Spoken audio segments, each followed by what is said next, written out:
How Ka-52 destroyed Ukrainian FPV drone control center with X-39 missile without being detected.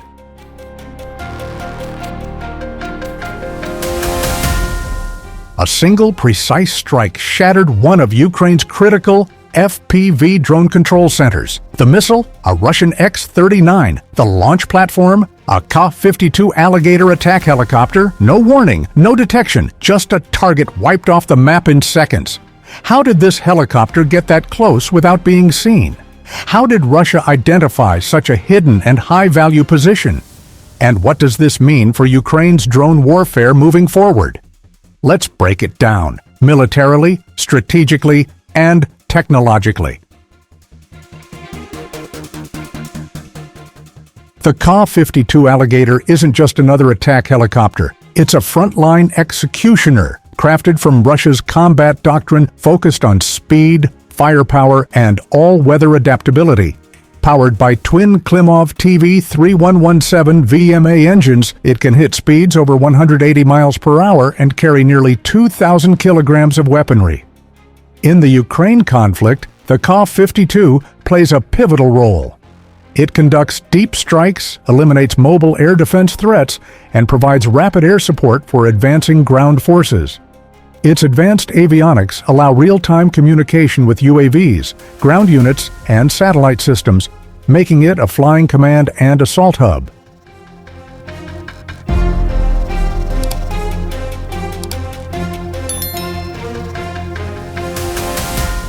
Striking a drone control center isn't luck, it's intel.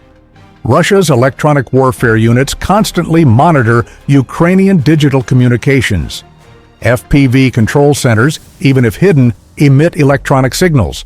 Those signals become targets.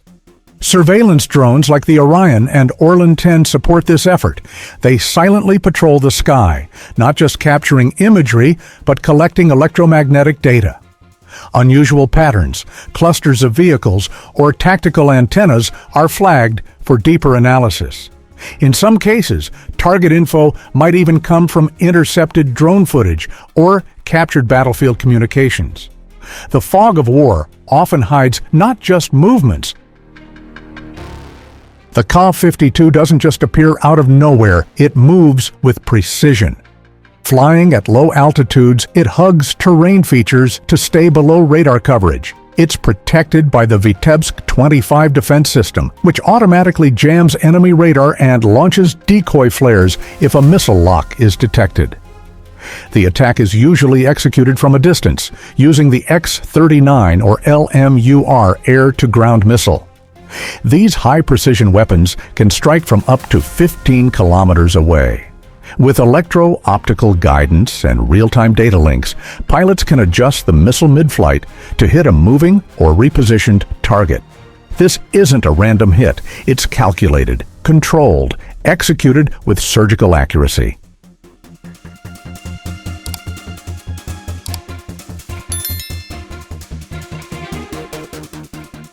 A drone command post is more than just equipment. It's a nerve center. Taking one out disrupts surveillance, disrupts targeting data, and delays artillery adjustments. FPV drones that once harassed frontline units are left blind and ineffective. More importantly, trained drone operators are a rare asset. Losing them slows down rebuilding efforts, weakens tactical coordination, and reduces Ukraine's ability to execute swift drone strikes. Short-term, it relieves pressure on Russian units. Long-term, it forces Ukraine to rethink its entire UAV battlefield architecture.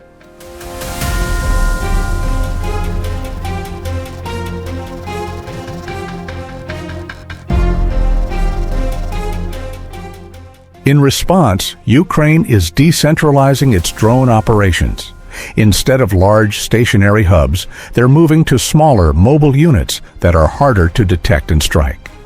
Encryption upgrades are also underway. NATO is stepping in with secure communication systems, satellite relays, operator training, and electronic warfare countermeasures. But that shift comes at a cost. Fragmented control networks make coordination harder, reduce response speed, and increase reliance on foreign infrastructure. each a new vulnerability in its own right.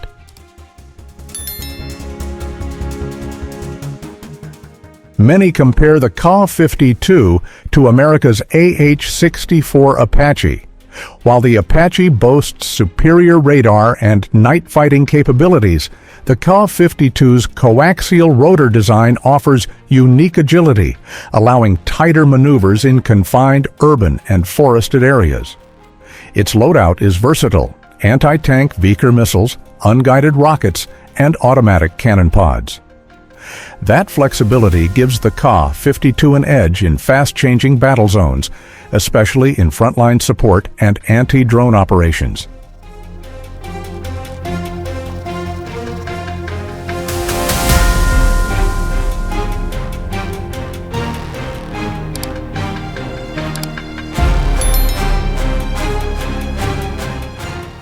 Satellite data plays a huge role in these strikes.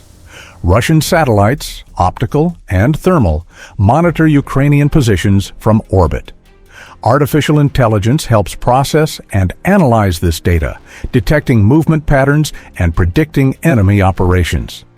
From identification to execution, the time window can be under 30 minutes.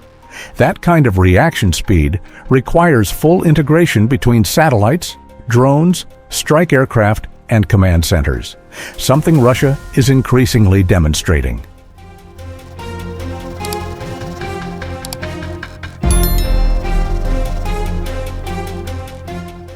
This strike highlights a growing truth. Warfare today is no longer about brute force. It's about speed, stealth, and precision. Taking out a drone control center might seem like a small tactical move, but it's a major disruption in modern network-centric warfare. Ukraine must now evolve. Russia is showing that with the right tools and coordination, even hardened battlefield systems can be neutralized in minutes. The Ka-52 is not just a weapon, it's a symbol of this shift. This isn't a war of attrition, it's a war of systems, of eyes and ears, of data and decisions. And the side that strikes faster, cleaner, and quieter will be the one that dominates the air and the ground.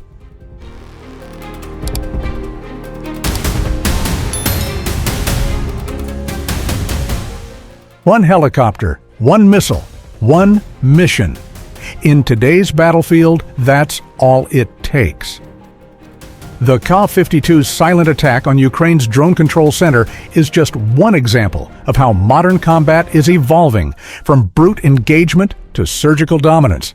And as this war continues, we'll see more of these operations where timing, stealth, and data define who wins the fight.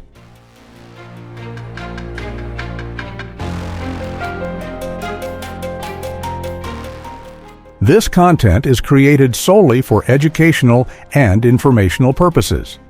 It is intended to provide insights based on verified data, credible sources, and careful analysis. Our goal is to foster a deeper understanding of modern military technology and current events, not to promote or endorse any form of conflict, propaganda, or political agenda.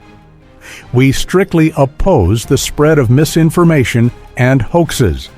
Every piece of information presented has been carefully sourced from reliable, publicly available references. We encourage viewers to approach the topic with critical thinking and respect for all sides involved, maintaining a focus on knowledge sharing and open discussion.